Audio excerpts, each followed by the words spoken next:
The following is a presentation of the Belly Up Sports Media Network. Here's what's cooking on today's Sports Stove Football Show. We are talking NFL draft. We got some NFL news to discuss, and we're talking with draft prospect safety Mike Smith Jr. from EKU. That's what's cooking on today's Sports Stove Football Show.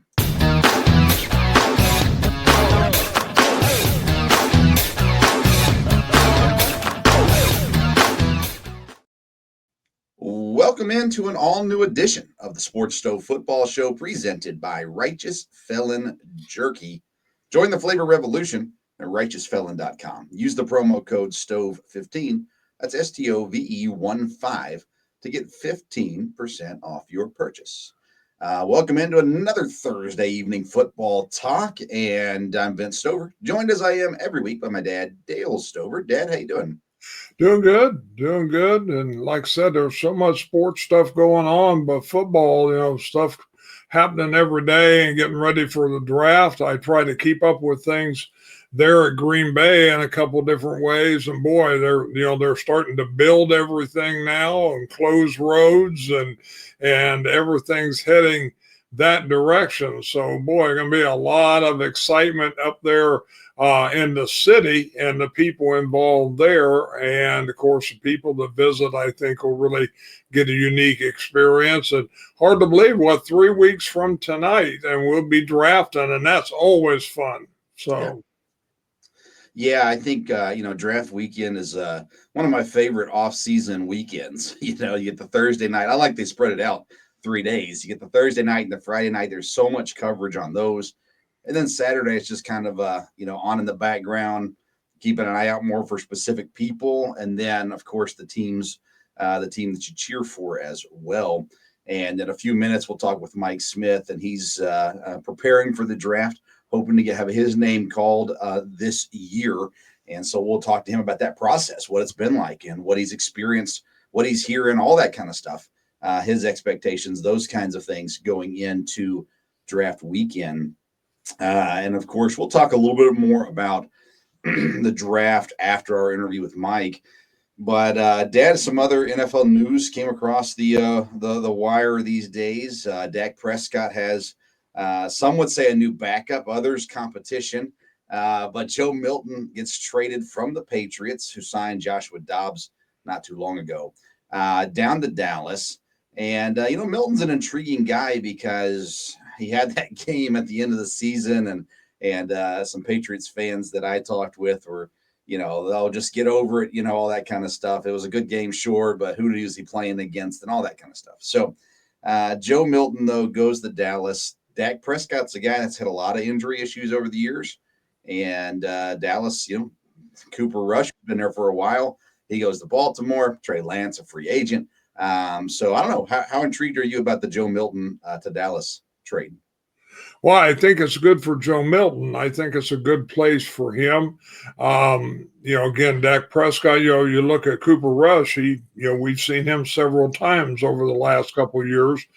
And again, I'm not as familiar with the new Cowboys staff, so I don't know who they'll have actually working with him. He has a lot of raw talent. He can throw the ball. Whether he can make the reads and do those kind of things probably has always been a question from there. But again, I think with the right coaching and, he's in a spot where he's going to be the backup so he can learn, and I'm sure he's going into it that way. Dak Prescott's probably a good guy that he can learn from. And probably you're looking for a backup quarterback. That wasn't a bad choice in a lot of ways. Now, if Prescott, got hurt the first game and Joe Milton the rest of the year, then that would probably be tough. But that was an interesting. I think it's probably a good spot for Joe Milton. And the whole quarterback thing has really been interesting with everybody moving around, and it's really not done yet, but with a lot of the backups and people that'll, be somewhat in competition, seem like have moved around a lot of teams this year. So it'll be interesting to see, because you're going to have people get hurt. So, people are going to get most of a lot of the guys who you felt like had a chance have switched teams, so they'll have a new opportunity. So quarterback thing's always interesting, but it seems like it definitely has been this year. Yeah, and that's a conversation we'll have in a week or two, probably, as we look at those quarterback situations, or maybe even after the draft, look at that a little bit too. And because there's some signings that didn't seem like great fits, in my opinion, in the offseason as well. Another trade that happened earlier, we've already discussed Geno Smith to the Raiders, and Geno signed an extension, a 2-year, $75 million extension there to his contract. So that locks him in. They're in Vegas, and it'll be interesting to see if they go and draft a guy here in the draft or not. But Geno's locked in. Trey McBride signed. He's the highest paid tight end now in the NFL as well. So yeah, things happening for sure, and the draft. Free agency obviously played a role in the draft. Now the draft is going to play a role in free agency. It kind of flips a little bit, and we'll see where everything goes. But obviously, as you get to the draft, there are guys in all different scales that are working their ways to prepare themselves for the draft, and it's exciting to see guys that maybe are not the most well known guys, that are not the guys that are going to get called on that Thursday evening necessarily. There's so many guys putting work in and getting ready for the draft, and so we have a guest. We haven't had a guest on this show in quite some time, but this guest is a friend of the program. He been on the Sports Stove Local Hour in the past, which has always been awesome to have him on. And he graduated this year from EKU, and now he has his name in the draft. So joining us now is safety Mike Smith Jr. Hey, Mike, how you doing, man? What's good? How y'all doing? Hey, doing great. How are you? Sir. Everything going good, man. Just taking it day by day. Yeah, lots of work. Yes, sir, for sure. Every day. Yeah. Where are you doing all your work at right now? Right now I'm actually in my hometown, Jacksonville. I'm in Jacksonville, Florida. I have a trainer down here. We be getting it in, throughout the week. Yeah. Yes, sir. Yeah. All right. So for those who don't know you started your college career at App State, yes, sir. transferred to EKU, played there for a few years. Yes, And I want to make sure you know this. So I put out a stat on social media this week about you coming on the show and stuff. And in those stats, I included the forced fumble that they did not put on your stats from this past season. I want to make sure you're aware of it. I appreciate that. I saw it, man. I saw it happen, and I was like, wait a second. Why didn't they give that to him? So have you given them a hard time about missing out on that forced fumble? Yes, sir. I actually got on the person that handled our stats and stuff about it, but I actually I didn't really get on him till like a few days down the season, so a few games down the season. So he was like, "Man, it might be too late to change." I was like, "Man, don't need to worry about it. It's on film anyway. It don't matter." All right. So tell me about you had pro day 2 weeks ago, I think now, something like that. Yes, sir. My pro day went good. It was a lot of teams out there. I feel like I did what I was supposed to do. Other than that, shoot, to be honest, the only thing that I was really kind of mad at myself about was like my 40. I mean, I had a good time, for my side and stuff like that. But I know the numbers that I've been pushing out doing training, they've been faster, but it was laser. And I also think I was a little lighter. Like when I was training, I think I was like 205. I weighed in like 209.6 on pro day, so I was a little heavier. So I know those times can and like the scouts at pro day, like them hand times, like they be varying, like they clock when you fully pass the line. Laser is more like precise. As soon as you touch the laser, it's gonna stop it. So but other than that, everything else went smooth for real. My drills went good. Teams had a lot of good feedback to say. So right now I'm just playing the weight game for real. So when you came into starting your senior season, you came into the season. Obviously, the expectation was already there. You had some accolades in your pocket and things like that too. Think that there was something that in your senior season that you were able to improve upon? Did you put a focus on anything in that senior season that say, "Hey, I got to make sure people can see what I can do"? I know for sure coming into the season, I know I want to catch more interceptions than I did my junior year. I know like once you catch like interceptions, like it's just it's a big game changing play. It's always good to catch interceptions and get a ball back to your offense. So and I just knew I had about I only had 2 interceptions my junior year, but I had by 11, 12 PBUs. So I was like, I need to switch those. I need to have more picks than PBUs. But that didn't happen. But I still had a very good ratio. I ended up getting 4 picks last year, so that was good. So that was one thing I was really working on this year, being a ball hawk, because I know teams like ball hawks. Yeah, definitely. So, obviously you played safety in your college career. You've got speed. You've got good size. Where do you think is your best fit at the next level?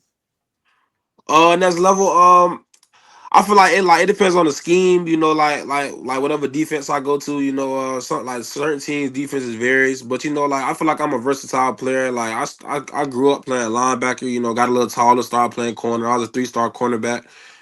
Got to App State. I played corner. When I got to EKU, I transitioned to safety, had gained some weight. So I can really play all over the field. To be honest, I can play in the box as a safety. I feel like I could be back. Because I had production at both spots, so it doesn't really matter to me. You know what I'm saying? It just depends on the program and where they want me at. Definitely. So I remember talking with Matt Jackson, Uh-huh. after he was in the NFL and Mhm. kind of chatting about some transitioning and him trying to, he had one team that wanted to play linebacker. He felt safety was best for him. And Mhm. obviously special teams is going to be his knack in the NFL. You are, Matt was this kind of freak athlete in Right. ways, right? And I mean, when you saw him on the field, he stood out. You're similar in that sense. You're not quite as big as Matt. You're not that much smaller than Matt, though. Yeah. And that speed and that athleticism, is there. So safety, corner, playing down in the nickel, whatever. Ultimately, though, it seems like special teams is probably your best bet to get on the field early, right? Right now, for sure. Coming in, especially from FCS, that's gonna be my route for real. Special teams, getting in special teams because like I'm not FBS and I know like everything is about politics nowadays. So they gonna take this guy over this guy. So and then they gonna the guys who they pay the most. That's the guys who they gonna have on that depth chart. You know what I'm saying? So I know for sure like I'm gonna be an automatic contributor on special teams and that's why I make my money. And then as things progress, I'll start making myself known. At safety or whatever. For sure. Tell Yes, me a sir. little bit about that preparation, because obviously you had to have your preparation for pro day was probably a little different than what your preparation is now, I would guess, right? You saying like before I get to a team, or you saying before the drive? Like what you? Right, like up to pro day, you're Uh-huh. preparing for all those drills and all that kind of Oh stuff. yeah, yeah, yeah, yeah. So And after training, pro yeah, day, now training. you're trying to just get straight up game shape.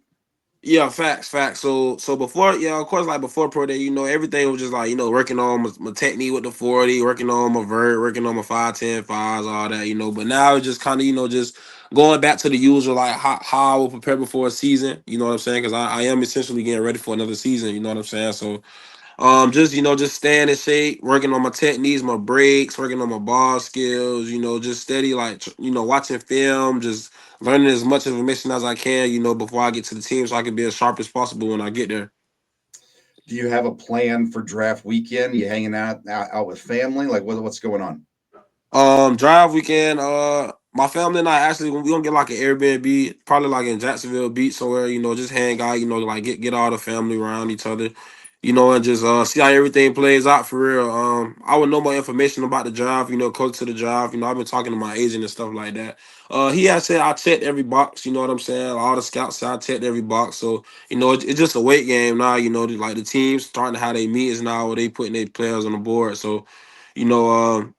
Think like yeah, things are just wrapping up. So, but I already know my information. Closer to the drive. Yeah.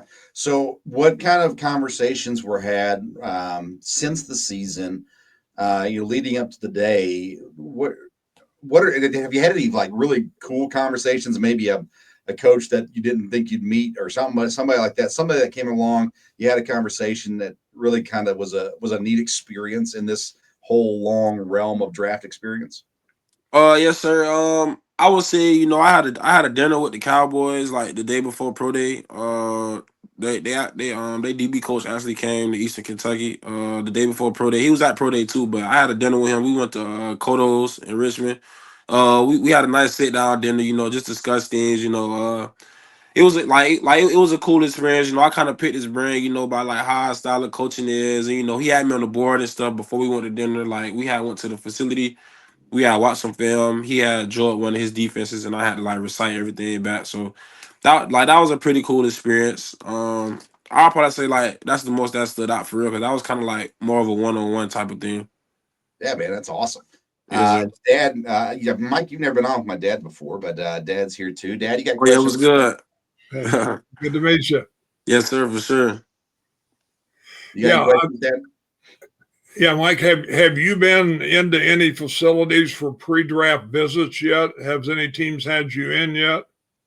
No, sir, I haven't had any 30 visits yet. I know my agent has been talking with teams though, so we're planning to get some set up. 30 visits, it kind of varies because like I've been talking to teams for a minute. So some teams they'll bring you in just to get more information. Some teams will bring you in for medicals. I don't have really no injury history right now. Thank God. So hopefully I get a couple set up. My agent also told me that with the 30 visits and stuff, that each team only get 30 visits and they like to spend most of their visits like on guys like that they're for sure going to take like in the early rounds. So I'm kind of like a mid to late round guy. So I'll just let everything play. I'll probably get my visits like, a little bit, a couple weeks, like, into April. April just started, so I'm just waiting right now. Hopefully I get some though. Yeah, I know every team has different philosophies on that. Of course, Vince and I follow the Packers a lot, and I keep up with them. And they have a history of bringing in guys who they're looking at maybe signing as free agents if they don't get drafted or later draft picks. And they have a pretty big history of that, and I'm sure several teams do. I know, like you already said, special teams will be an area where you'll work to make the team wherever you get drafted at there. What do you feel like your strengths on special teams? Would it be your speed, your coverage? Do you think you could play on several different special teams as far as whether it's coverage or blocking, punting, whatever it might be? What do you have something specific you feel like would be that will be a real strength for you in special teams? So for sure my speed, like my speed and like my elusiveness and also like my competitiveness, like can't nobody take that away from me, like just the fact I like competing. And I think that'd be like 60% of special team guys, like, like just having that competitive nature about yourself because essentially special teams are just, defeating the guy in front of you for real. So, you know, uh just playing with that tip of my shoulder, that dog, you know what I'm saying? So, that goes a long way. So I think that's like my edge I kind of have on special teams, and I'm not like a small body, I'm 210, you know what I'm saying, 6'1", so I can also block, Then I have a history of playing special teams, and I've been playing special teams down there my whole college career. I stopped like my senior year, kind of my junior year, kind of halfway through my junior year, and all my senior year I didn't play, but I know my freshman and my sophomore year, and a little bit of my junior, I played a lot of special teams, so I have a lot of experience as special teams, so that'd be a smooth transition.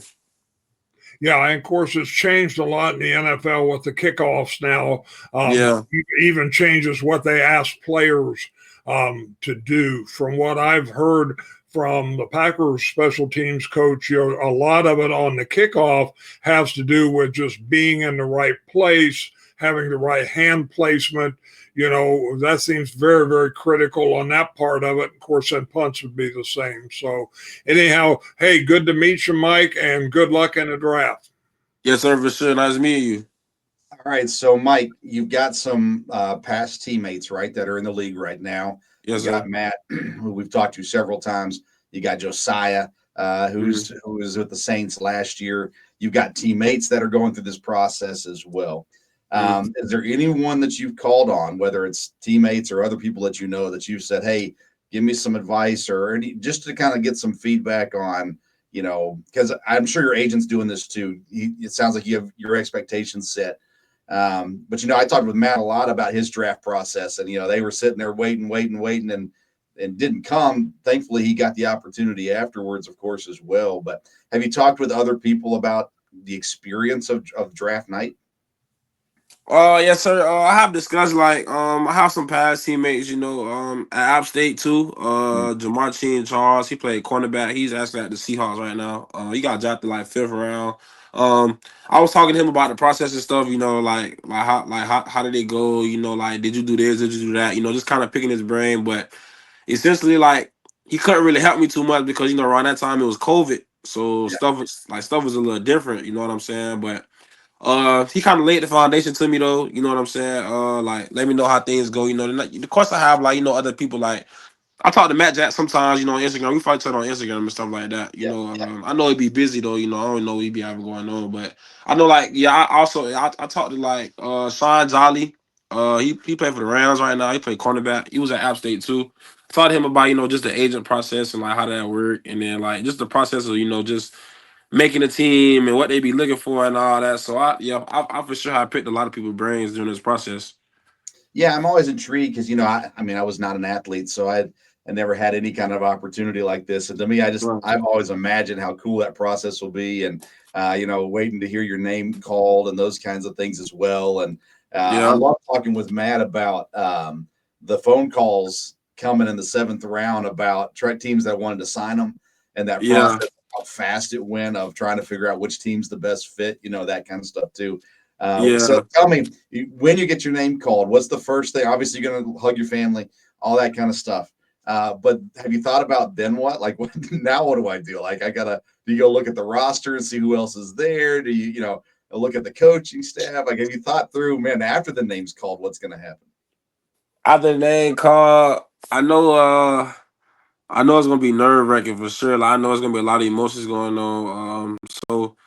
But yeah, I for sure I think the first thing I do is just start doing research on the team, looking at the depth chart, kind of seeing what I'm gonna fall into. Trying to get on the phone with coaches. Seeing what's going on, how y'all looking at me. You know what I'm saying?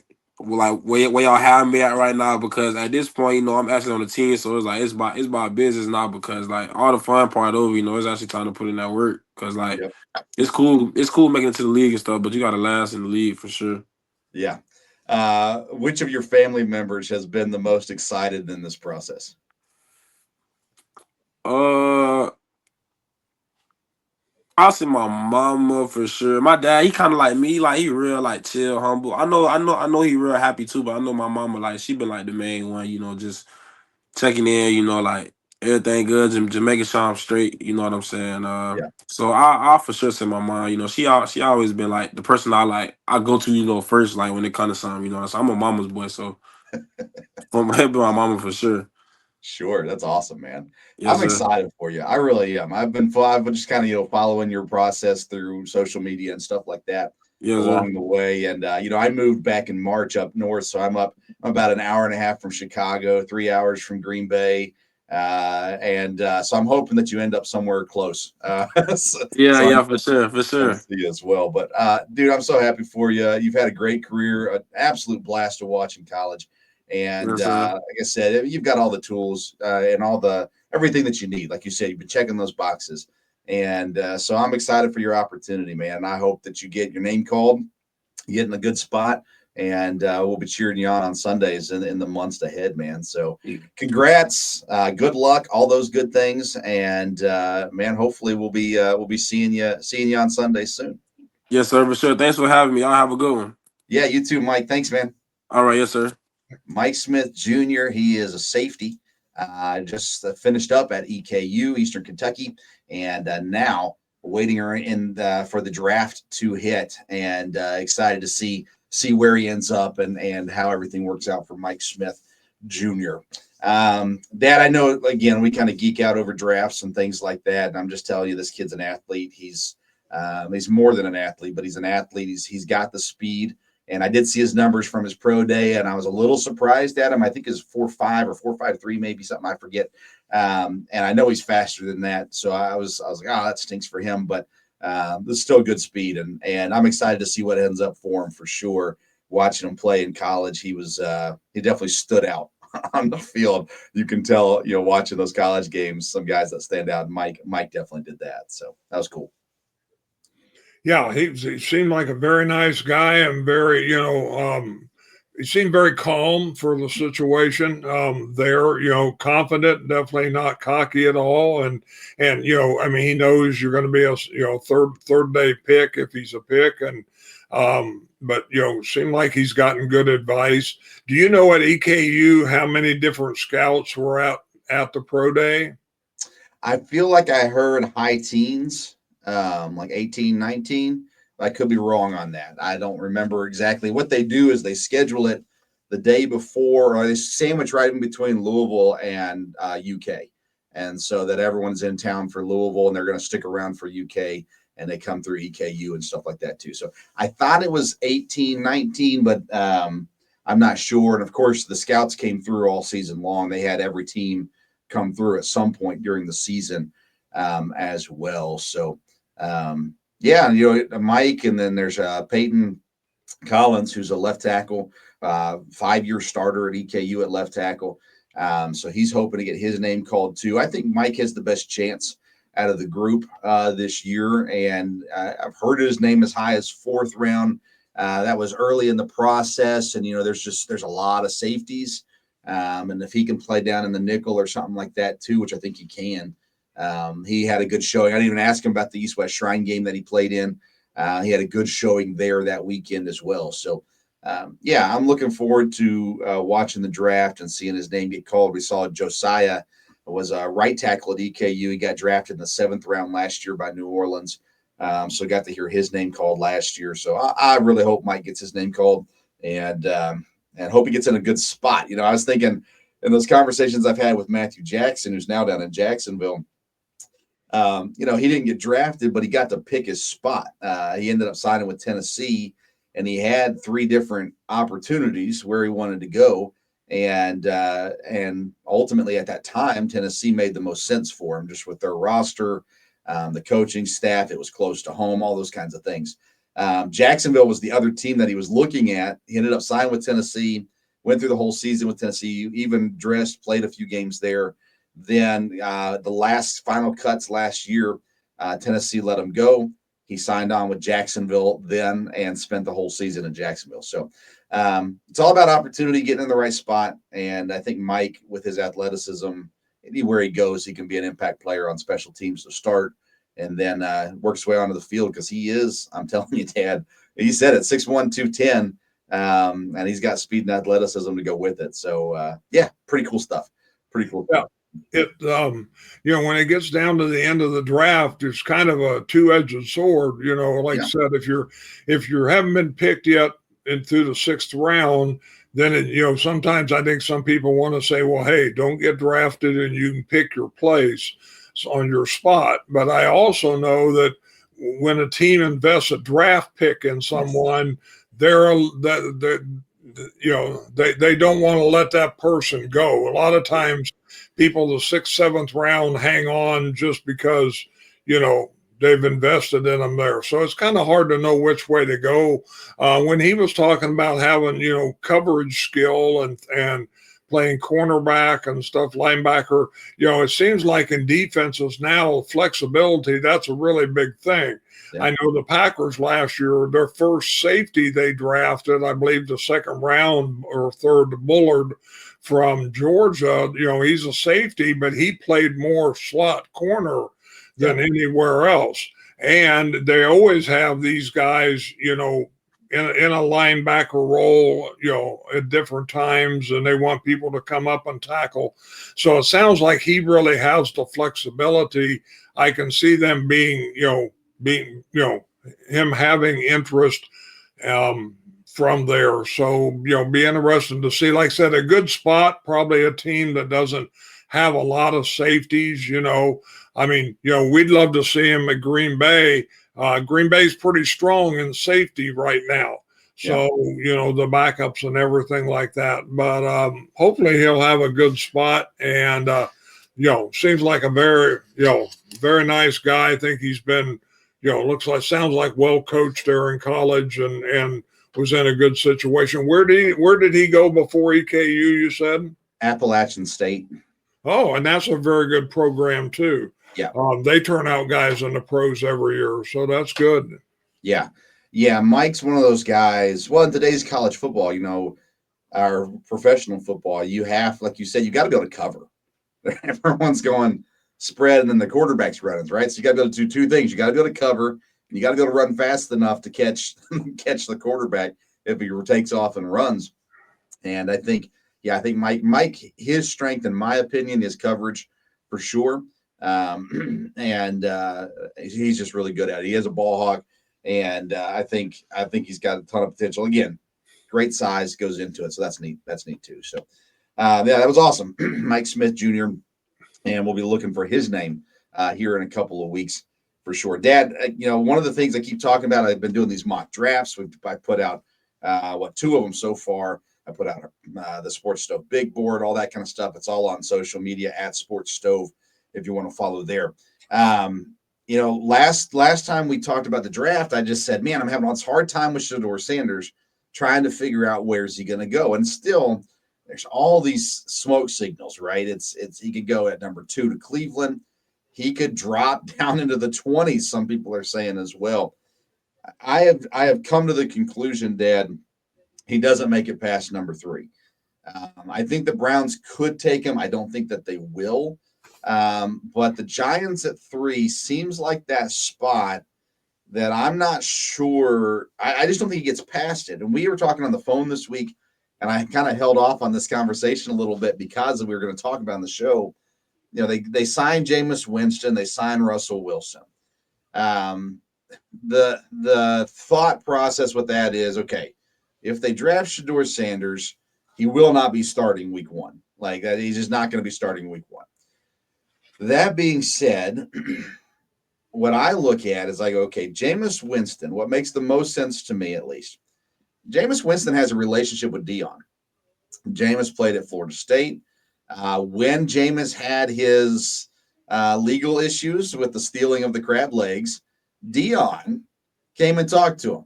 And there's a relationship there. The Sanders, I believe, are incredibly comfortable with Jameis Winston. The signing of Russell Wilson threw me off a little bit. It made me really fight with myself a little bit about where does Sheduer Sanders fit in this? Like, does he, they've got 2 quarterbacks plus they still have a third quarterback too on the roster. Are they going to draft? Are they going to say, no, we need to win this year in order to save our jobs? But I don't think Russell Wilson's going to win you enough games to save your job. I don't know, Dad, if you do or not. But let's start there. Do you think Russell Wilson can win enough football games with the Giants to save Brian Daboll's job? I don't know. Probably not, because I think Russell Wilson's a good quarterback. Again, the Giants don't have a lot of talent. They do have a good wide receiver, no doubt about that. The guy they drafted last year, Malik Neighbors, very good. But I don't know. Russell Wilson, is a safe quarterback, I think, for next year. I think the Giants probably is a good place for him there. But yeah, when they picked him up, to me, then I'd be a little surprised about them drafting Sanders in the third, with the third pick there. Now, is there a chance they'll trade down and get him later? Will the Raiders make a move with him, especially now that they've got, to me, the Raiders would be a good spot for him behind Geno Smith and everything there. But I don't know. I would think with Dion's connections, when you get to draft day, he's going to have a pretty good idea where, what people are going to do from there. Now, if he does slide, does that help him get in a better spot as far as a team? From there, is that a little more like, picking your spot, somebody, trading up, to get him in the middle of the first round or whatever the case might be. Definitely going to be interested to see the Sheduer Sanders thing is going to make the draft interesting until he is picked. That's for sure. Doesn't seem like any other team that would trade up with Cleveland or anything to get him, is there? I don't think so, Dad. I don't think you're going to see any trades in the top 3. When you look at teams that could be interested in Sheduer Sanders, you go down to Vegas at 6. You got the Jets at 7, the Saints at 9, And I had the Cowboys on that list, but not anymore. And then I think maybe even Miami is a possibility because, again, Tua, there's a lot of question marks there. Kind of a surprise team, I guess, there. But, Dan, it really feels like everyone – the tea leaves are telling me that everyone after 3 knows if they're going to get a quarterback, it's going to be Jackson Dart or Tyler Shuck or somebody else down the line. It's not going to be Sheduer Sanders, and it's not going to be Cam Ward. So we know Cam Ward's going 1. That's not a question. The question really comes down to, is Cleveland going to take a swing at Sheduer Sanders? And if they do, it's probably the best situation for the Giants, honestly, because then they can go out and get an Abdul Carter or a Travis Hunter, and they can get one of the top talents in the draft. I don't know, but again, I go back to this, Dad, saving jobs. The Giants coach and GM have to save their jobs. So there's only 2 ways to do that. One, the most obvious way is to win. If you win, you save your job. The other option is, if we do lose, we have to show that we have a promising young quarterback that that we need more time with. And so you start the season with Russell Wilson. He loses 3 of the first 6 games, and then you put in Sheduer Sanders, and he proves that, hey, there's promise in this guy. We need to keep Brian Daboll. We need to keep the GM, although I think the GM should be fired. I think Daboll should stay. I like him. I think he's a good coach. But that being said, Dan, that's why New York doesn't pass on him, is because they have Russell Wilson to try to win now, and they've got Sheduer Sanders to tell ownership, hey, we need time with this quarterback. Look what he can be. So, like I said, Vegas is an option at 6. Jets are an option at 7. Saints an option at 9 ultimately. But I don't think – I can't see him making it past 3. And he might get taken second. Is he better than Pickett? Probably not right away. I kind of want to see Pickett get a chance. Kenny Pickett get a chance in Cleveland, honestly. But I'm not a Browns fan, so I'm speaking as just a general football fan. But I think where we're at right now, Dad, I think the first 3 picks are pretty well set. I think we got Cam Ward going 1 to Tennessee, Abdul Carter going 2 to Cleveland, and then New York taking Sheduer Sanders. And there's not really anybody with the weapons to come up and make a big trade. Like, Houston a couple years ago, they got C.J. Stroud and they got Will Anderson. Like, they went back-to-back, made this massive move, 2 picks in the top, 3, I think, or 2 picks in the top 4, whatever it was. And there's nobody with that kind of arsenal with draft picks, that they can come up and do that with. So I look at it. I think the top 3 are set. And then at 4, it gets interesting. That gets to where the Patriots are either taking Travis Hunter, which they can use, or an offensive lineman, which they need, or that's where the trades begin to flow as well. You get a team that wants to come up and make a splash with Travis Hunter, something like that as well. That's the problem, Dad, with trades. When you're trying to predict these trades this year, there's not a whole lot of guys that make sense for people to make big moves on. There's guys that it makes sense for guys to jump up maybe 4 picks to get ahead of somebody, or something like that. But there's not that player that makes sense for someone to go from the teens to the top 5. So I'm intrigued by it. I'm intrigued to see where we go. I think next week, hopefully, I'll have mock draft 3.0 out, and we'll have that to discuss about a little bit next week as well. I'd like us to get as close to the draft. I'll end up with 4 total mock drafts. We'll do 1 the week of the draft. The closer you get, a little bit of the mud begins to clear. So we'll see. We'll see from there. But that's my thoughts on Sanders, Dad. I think, I don't see him getting past number 3. Yeah, I definitely don't have a good feel for that. And when you're talking about the Giants, it's hard to tell exactly, what they're going to do. I would be surprised if Cleveland takes him.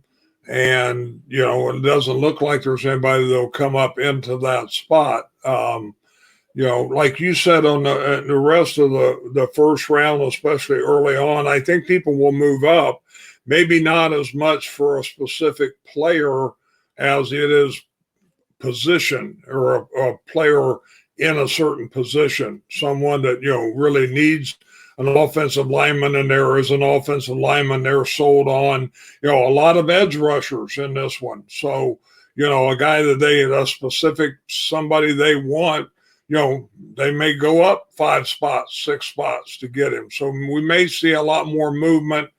Again, we'll look at it when you get your mock draft, but maybe, in the top 12, 15 picks, maybe there'll be more movement than there has been, because the last few years, it's kind of stayed right along with the plan there until you got down, 15, 16, midway through the first round. So, this one's going to be a little harder to predict. I haven't looked at all the different mock drafts, but from what little I've seen, they're not all the same. So we'll see where it goes. And there are a lot of the same names, but they're going in drastically different spots. There are guys that are going top 10. For this whole process, all you hear is Tyler Warren, tight end out of Penn State, guaranteed to go higher than you think he will. And I just, every time I do my mock draft, I just don't see it. I don't see it above 9 to the Saints, and the Jets are the popular place for him right now. If you're going to surprise me, then he's going to have to go somewhere, New England. That would surprise me. But I'm intrigued, Dad. There's a lot to it. I think next week on the show, we'll probably look at and talk through how many of each position will go in the first round. We'll do some over-unders, play some games with that, have a good time with that as well. I have been reaching out to another player that is a potential first-round pick and trying to see if we can get him on the program. Has not worked out yet, but we'll keep on reaching out to him as well and see if we can land that big fish as well. But we'll keep talking draft over these next several weeks leading up to the draft. We will not have a show on draft night, Thursday draft night, because I'll be a part of the Belly Up Sports draft coverage on the Belly Up Sports YouTube channel. But leading up to, we might have another program that week. Maybe we'll do one Tuesday night or something like that. But nonetheless, there's that. Just so you know, every Sunday night, I host the Belly Up Fantasy Live baseball show. And me and Kevin Wilson jump on there and talk fantasy baseball for an hour or so on Sunday evenings. You can catch that on the Belly Up Sports, Belly Up Fantasy Sports social media pages live at 8 o'clock 8:30, 7:30, 8:30 Central Time, 9:30 Eastern Time on Sunday. Or you can catch it afterwards. We put it up on the Belly Up Sports YouTube channel, and it has a podcast as well. You can go find it, the Belly Up Fantasy Live Baseball Show there. Me and Dad will be back next week to talk more draft. Follow us on social media at Sports Stove. Check out Righteous Felon Jerky at righteousfelon.com. And shout out to Mike Smith Jr. And his family as they prepare for the draft. Excited for him. All right, Dad, anything else before we say goodbye? Nope, I think that'll do it. And like I said, the draft's not far away, so it'll be fun. All right, thanks for tuning in to this edition of the Sports Stove Football Show. Until next time, we'll see you around the Sports Stove.